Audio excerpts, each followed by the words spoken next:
એટલે 25,000નું મકાન તમારે જો ભાડે રાખવું હોય તો તમારી પાસે પૂરા 1 લાખ રૂપિયા તો જોઈએ, 75,000થી 1 લાખ રૂપિયા. તો તમને શું લાગે, આમ સામાન્ય હજી કોઈ ગામડેથી શહેરમાં આવેલો વ્યક્તિ છે એને એ પરવડે? બ્રોકરને તમારે બ્રોકરેજ આપવાની જ ના હોય. લો, તો એવું કેમ લાગે છે કે ગિફ્ટ સિટી ક્યાંક બેસી ગયું છે અત્યારે એનું માર્કેટ? ગિફ્ટ સિટીનો ફેઝ 2 નથી બનવાનો.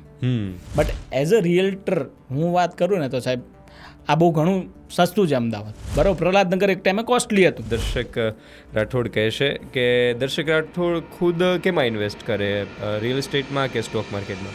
આ જનરલી અમે આ કોઈ બ્રોકર આવું ડિસ્ક્લોઝ ના કરે. આ તમે પૂછી લીધો સવાલ. દર્શક રાઠોડને મળેલી પહેલી બ્રોકરેજ કેટલી હતી?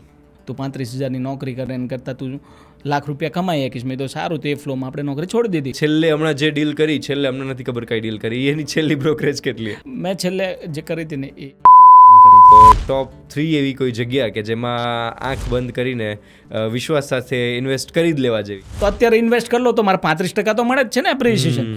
એટલે ક્યાંક એવું બને છે કે આ જે ભાડા વધારો છે એ 5 એવા જરૂરિયાતવાળા લોકો છે કે એને કોઈ પણ ભાડું કહેશે ને તો એ ભાડું આપવા તૈયાર છે. હવે એનો ભોગ બીજા 5 લોકો બને છે. સૌથી પહેલાં પોલીસ સ્ટેશન અમને જ બોલાવે. બીજો એક શબ્દ સાંભળ્યો છે, રેરા. તો એ રેરા એક્ટ એ શું છે? ડેવલપર આ સ્કીમ મેકી ઉઠી ગયો હતો.